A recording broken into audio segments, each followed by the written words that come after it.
Belakangan, Putri Leonor dari Spanyol jadi sorotan dunia.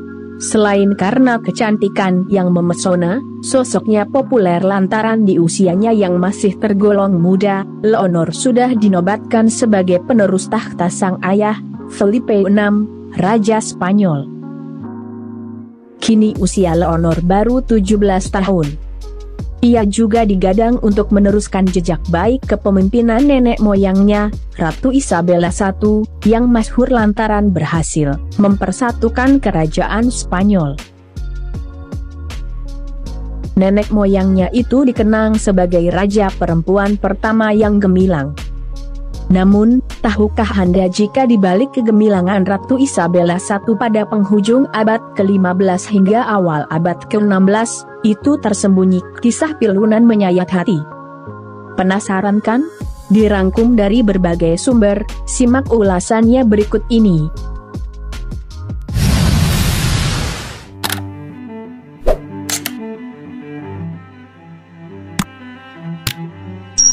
Isabella I lahir di Madrigal de los Altos Torres, Avellane, pada 22 April 1451. Kelak di usia 20-an, ia dikenal sebagai Ratu Spanyol yang gemilang, tapi juga kejam. Ayah ibunya adalah Raja Juan II dari Castilla dan Permaisuri Isabella dari Portugal.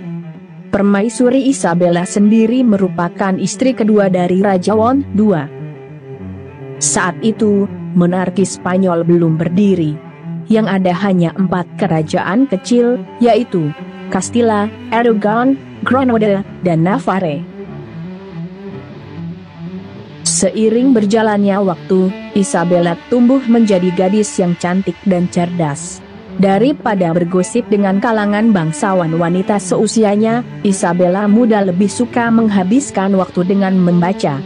Sama halnya dengan Putri Leonor, kecantikan Isabella muda juga tersohor hingga ke berbagai penjuru negeri. Tak ayal bila kemudian banyak pangeran yang ingin meminangnya. Terlebih lagi, Isabella juga masuk dalam kandidat pewaris takhta kerajaan Castilla. Sepeninggal Raja Juan II, tampuk kepemimpinan Castilla diserahkan kepada anak sulungnya yang dikenal sebagai Raja Henry IV, kakak tiri Isabella. Hubungan Isabella dengan sang kakak tiri awalnya baik-baik saja hingga muncul konflik di antara keduanya. Konflik itu bermula manakala Isabella menolak rekomendasi dari sang kakak yang ingin menjodohkannya dengan Afonso V, Raja Portugal. Isabella memilih untuk menerima pinangan Ferdinand, pangeran mahkota dari kerajaan Aragon. Rupanya, penolakan dari Isabella itu membuat posisi kepemimpinan Henry IV semakin terpojok oleh ancaman invasi dari kerajaan-kerajaan lain. Belum lagi, ditambah dengan rongrongan berbagai pemberontakan yang sampai memicu pecahnya perang saudara. Henry IV akhirnya mangkat di tengah kondisi Castilla yang terperosok ke dalam jurang kehancuran. Beruntung, setelah naik takhta, bersama suaminya, Ferdinand, yang kala itu juga sudah naik takhta menjadi Raja Aragon, perlahan namun pasti, Isabella mampu membalik keadaan. Ia mampu mengambil hati sebagian tokoh penting yang dulu melakukan pemberontakan. Dan sebagian lagi berhasil ditumpas habis. Buah dari pernikahan di antara dua insan yang saling mencintai, Ferdinand dan Isabella I pun sepakat untuk memerintah bersama. Pada akhirnya, pasangan raja dan ratu dari Aragon dan Castilla itu berhasil menyatukan dua kerajaan lain, Granada dan Navarre, menjadi kerajaan Spanyol. Selain itu, Isabella I ternyata juga punya andil besar dalam perjalanan bersejarah Christophorus Columbus. Kerajaan Spanyol menjadi sponsor perjalanan untuk menemukan dan menaklukkan daerah-daerah baru. Hasilnya, daerah kekuasaan dan pengaruh Spanyol di dunia semakin besar. Namun apa artinya semua kejayaan itu bagi seorang ibu bila harus menyaksikan kehidupan anak-anaknya tak bahagia? Dari semua buah hatinya, tak ada yang berumur panjang. Sudah begitu, ada juga yang gila hingga mati mengenaskan dalam pengasingan. Putri Joanna, misalnya. Joanna adalah putri ketiga dari Ratu Isabella I.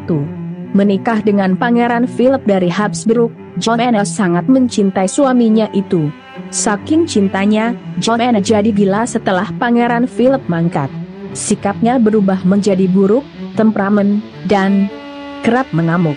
Bahkan, ia sampai menolak mayat sang suami saat hendak dimakamkan. Ia malah memilih untuk membawa mayat suaminya kemana-mana. Gara-gara itu, ia jadi dijuluki Putri Joanna si gila. Lalu, ada Putri Catherine. Catherine adalah putri bungsu Ratu Isabella I. Menikah dengan Henry VIII, Raja Inggris, kehidupan Catherine jauh dari bahagia. Obsesi Henry VIII yang menginginkan anak laki-laki sebagai penerus tampuk kepemimpinannya membuat Catherine menderita. Sempat melahirkan seorang putra, tapi meninggal ketika masih berusia 7 minggu. Raja Henry VIII lalu menikahi Anne Boleyn, dan mengasingkan Catherine ke Kastil The Morhol pada musim dingin hingga mati mengenaskan sebatang kara. Yang lebih mengenaskan lagi, Ratu Isabella I harus menyaksikan kematian putra semata wayangnya, Pangeran Juan. Padahal, putranya itu ia gadang-gadang sebagai pewaris takhta monarki Spanyol, sepeninggal dirinya dan suaminya kelak. Saat salah satu keturunannya berhasil meraih kejayaan, pun Ratu Isabella I tak dapat menyaksikan, lantaran dirinya sudah keburu mangkat. Salah satu keturunannya itu adalah Mary Tudor, yang kelak mengambil gelar Mary I setelah naik takhta menjadi Ratu Inggris. Mary I adalah putri dari Raja Henry VIII dan permaisuri Catherine, yang mati mengenaskan dalam masa pengasingan itu.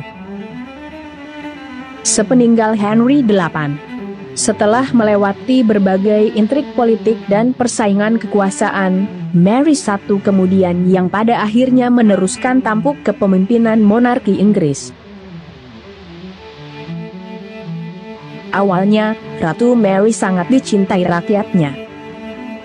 Tapi belakangan, ambisinya merusak segalanya. Mary I dikenal sebagai ratu yang kejam lagi haus darah. Tak heran jika ia sampai dijuluki Bloody Mary. Bukti dari kekejamannya yang melegenda sampai sekarang adalah ketika dirinya memerintahkan pasukannya untuk membantai orang-orang Protestan di Inggris. Setelah puas menyiksa, orang-orang itu digantung di tiang panjang lalu dibakar. Horor Bloody Mary langsung mengingatkan banyak orang tentang kekejaman yang sebelumnya juga pernah dilakukan oleh sang nenek, Ratu Isabella I. Lantaran intrik politik dan demi melanggengkan status quo, Isabella I menghembuskan isu agama yang kemudian dikenal sebagai Inkuisisi Spanyol guna mengikat kesetiaan rakyatnya. Inkuisisi sendiri adalah istilah yang secara luas digunakan untuk menyebut pengadilan terhadap ahli bidat atau bidah oleh Gereja Katolik Roma. Istilah ini juga dapat bermakna tribunal gerejawi atau lembaga dalam Gereja Katolik Roma yang bertugas melawan atau menyingkirkan bidat. Sejumlah gerakan ekspurgasi historis terhadap bidat yang digiatkan oleh Gereja Katolik Roma, atau pengadilan atas seseorang yang didakwa bidat.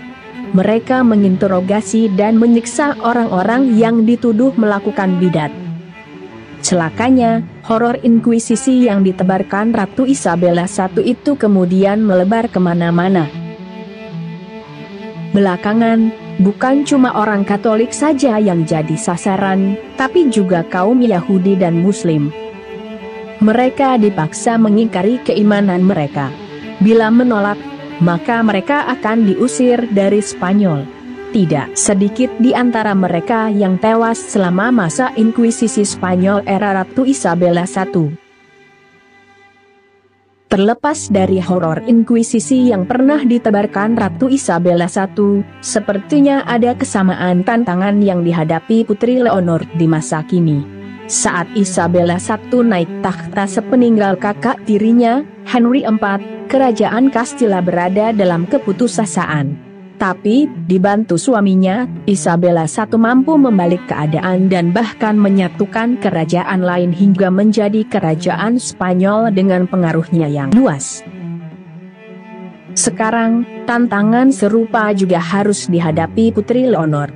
Monarki Spanyol kini terancam bubar lantaran tingkat kepercayaan publik terhadap monarki kian merosot.